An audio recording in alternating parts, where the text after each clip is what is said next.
अस्सलामु अलैकुम वरहमतुल्लाहि वबरकातुहू। Awami Urdu high school Bandra west Mumbai 50।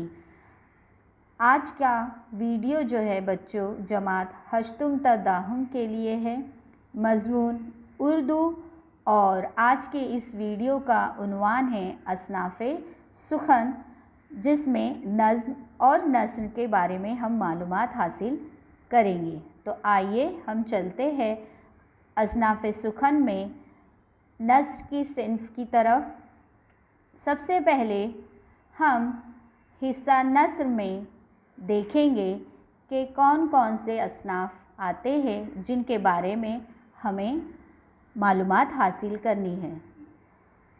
तो सबसे पहले है सवाने उम्री, अफ़साना, मज़मून, ड्रामा, सफ़रनामा, इंशाइया और दास्तान। तो आइए अब हम एक के बाद एक तारीफ़ की तरफ चलते हैं। बच्चों, आपको ये सवाल कवायद में पूछा जाएगा 2 मार्क्स के लिए, जिसमें हिस्सा नस्र के ताल्लुक़ से भी पूछा जा सकता है और हिस्सा नज़्म के ताल्लुक़ से भी पूछा जा सकता है। तो सबसे पहले हम जानते हैं सवाने उम्री क्या है। सियासी, समाजी, अदबी या दीगर शोबे में कारनामे अंजाम देने वाली शख्सियात की ज़िंदगी के हालात को तारीख़ और तरतीब से लिखना सवाने निगारी कहलाता है। यानी किसी भी एक शख्स जिसका ताल्लुक़ सियासत से हो, समाजी खिदमात से हो या अदबी हो या कोई और शोबे से वो ताल्लुक़ रखता हो, उसकी ज़िंदगी के पूरे हालात को तारीख़ के साथ तरतीब ब तरतीब लिखना सवाने उम्री कहलाता है। दूसरा अफ़साना, ये एक बयानिया सिन्फ़ है। इसमें किसी फ़र्द की यानी इंसान की ज़िंदगी के एक पहलू या किसी एक नफ्सियाती या जज्बाती कैफ़ियत या किसी एक तजुर्बे को बयान किया जाता है। अब बच्चों, अफ़साने में जो होता है किसी एक इंसान की ज़िंदगी के किसी एक पहलू पर या उसकी जज्बाती कैफ़ियत या उसकी नफ्सियाती कैफ़ियत या उसके एक तजुर्बे को बयान किया जाता है, जिसे हम अफ़साना कहते हैं। आम ज़बान में आप ये भी कह सकते हैं कि अफ़साना यानी कहानी जिसमें एक फ़र्द की ज़िंदगी के पहलू को बआसानी बयान किया जाए। तीसरा है मज़मून। मज़मून के ताल्लुक़ से हमने सबक के दौरान भी समझे थे कि मज़मून में किसी मौजू पर मरबूत अंदाज़ में, मरबूत यानी ताल्लुक़ रखते हुए, जुड़े हुए अंदाज़ में इज़हार ख़याल किया जाता है। मज़मून में इल्मियत यानी मालूमात और संजीदगी पाई जाती है। उसके बाद ड्रामा। तो ड्रामे में एक प्लॉट और किस्सा होता है जो किरदारों, मुकालमों और अदाकारी के ज़रिए हाज़रीन के सामने, हाज़रीन यानी देखने वाले के सामने अमली तौर पे पेश किया जाता है। ड्रामे का मतलब है पेश करना। ड्रामे में जो है एक प्लॉट होता है जिस पे कहानी बनती है, एक किस्सा होता है जो किरदारों के ज़रिए मुकालमों यानी डायलॉग, जिसे आप इंग्लिश में डायलॉग कहते हैं, अदाकार जो होते हैं यानी जो ड्रामे में काम करते हैं वो अदाकार जो होते हैं उसके ज़रिए लोगों के सामने पेश किया जाता है। तो ड्रामा यानी पेश करना। सफ़रनामा। तो सफ़रनामे बयानिया सिन्फ़ होती है। सफ़रनामे में सफ़र की रुदात बयान की जाती है। सफ़रनामे में सफ़र की पूरी तफसीलात बयान की जाती है और ये भी एक बयानिया सिन्फ़ है यानी बयान करने वाली सिन्फ़ है। इंशाइया।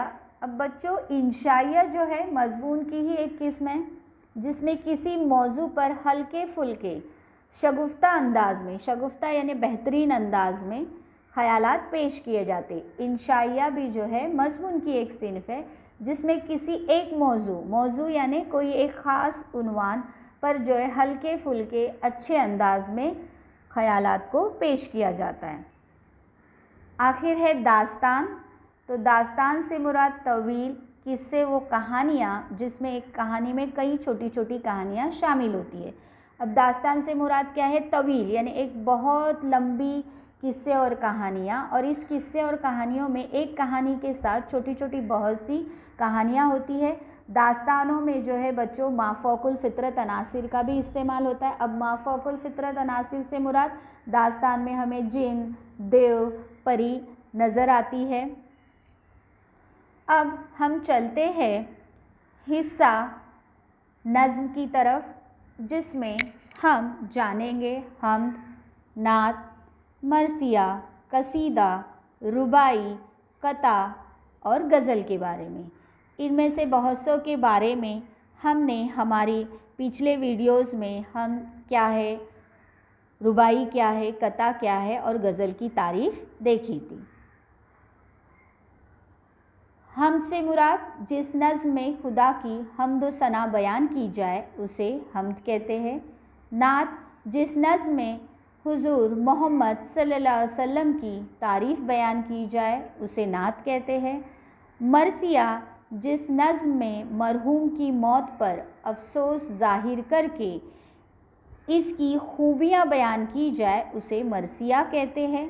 मरसिया दो किस्म का होता है। अब बच्चों मरसिया क्या है, तो मरसिया ऐसी नज़्म है जिसमें मरने वाले शख्स की मौत पर अफसोस ज़ाहिर किया जाता है और उसकी खूबियाँ बयान की जाती है। उर्दू अदब में मरसिए दो किस्म के होते हैं। पहला है करबलाई मरसिया, जैसे करबलाई मरसिए से आप बखूबी समझ गए होंगे बच्चों के वाक़यात करबला।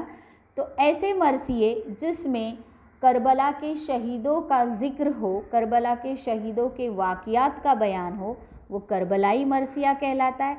और शख्सी मरसिया मतलब कि करबला के शहीदों के अलावा दीगर अशख़ास की मौत पे लिखे मरसिए शख्सी मरसिए कहलाते हैं। यानी एक कोई ख़ास शख्स है उसके ताल्लुक़ से अगर मरसिया लिखा जाए, करबला के अलावा दीगर अशख़ास की मौत पे जो मरसिया लिखे जाते हैं वो शख्सी मरसिया कहलाते हैं। नहुम जमात में तिलक की मौत पर जो है मरसिया है, जो एक शख्सी मरसिया है। उसके बाद है मसनवी, तो जिस नज़्म में किस्सा या वाक़या बयान किया जाए उसे मसनवी कहते हैं। मसनवी ऐसी नज़्म को कहते हैं जिसमें कोई किस्सा, कोई वाक़या नज़्म की सूरत में पेश किया जाए तो उसे मसनवी कहते हैं। उसके बाद कसीदा, तो किसी अमीर, बादशाह या नवाब की तारीफ़ और तौसीफ़ के लिए लिखी जाने वाली नज़्म कसीदा कहलाती है। यानी कसीदे में किसी बादशाह की, किसी अमीर की, किसी नवाब की तारीफ़ बयान की जाती है तो वो नज़्म कसीदा कहलाती है। यानी कसीदा से मुराद तारीफ़ बयान करने वाली नज़्म। उसके बाद रुबाई, 4 मिसरों और एक ख़ास वज़न व बहर में अदा किए गए शायराना ख़याल को रुबाई कहते हैं। उसके बाद कता, तो शायर अलग से 2 या ज़्यादा शेरों में कोई मुसलसिल मज़मून नज़्म करे तो उसे कता कहते हैं। और आखिर में गज़ल, तो ऐसी नज़्म जिसमें मतला, मक्ता और रदीफ़ के साथ लिखी गई नज़्म गज़ल कहलाती है या कहलाते हैं। गज़ल इश्क़ के साथ साथ, गज़ल में जो है बच्चों इश्क़ के साथ साथ माशराती, सियासी, तारीख़ी वाक़यात को भी मौजू बनाया जाता है।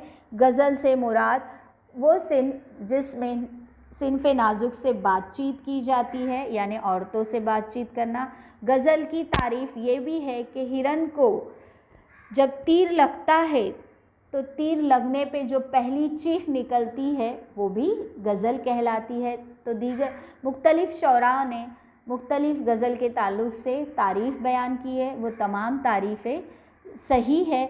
अब ये आपको पेपर में, आपके पर्चे में सवाल जो है बाज़ औक़ात आपको तारीफ़ दी रहेगी और आपको पूछा जाएगा कि ये कौन सी सिन्फ़ है। मिसाल के तौर पर ऐसी नज़्म जिसमें अल्लाह ताला की तारीफ़ और तौसीफ़ बयान की जाती है तो आपको लिखना है सिर्फ़ उसकी सिन्फ़ हम। ऐसी नज़्म जिसमें सिन्फ़ नाजुक से गुफ्तगू की जाती है, जिसमें हुस्न व इश्क़ के मामलात के अलावा माशराती या सियासी तारीख़ी वाक़यात बयान की जाती है, वो नज़्म क्या कहलाती है, तो आपको सिर्फ़ लिखना है गज़ल। बाज़ औक़ात आपको नस्र के ताल्लुक़ से भी पूछा जाएगा, ऐसी सिन्फ जिसमें सफ़र की रुदात बयान की जाती है तो वो सफ़रनामा कहलाती है। बाज़ औक़ात आपको तारीफ़ पूछी जाएगी, तो बच्चों आपको इसकी तारीफ़ भी ध्यान में रखना है, और मैंने आपको बता भी दिया है कि किस तरह से कवायद में ये सवालात पूछे जा सकते हैं 2 मार्क्स के लिए। मुझे उम्मीद है आप तमाम बच्चों को ये असनाफ़ सुखन, नस्र व नज़्म अच्छी तरीके से समझ में आ गई होगी। इन तमाम की तारीफ़ों को आपको कॉपियों में लिखना है और इसकी तारीफ़ों को याद करना है। शुक्रिया।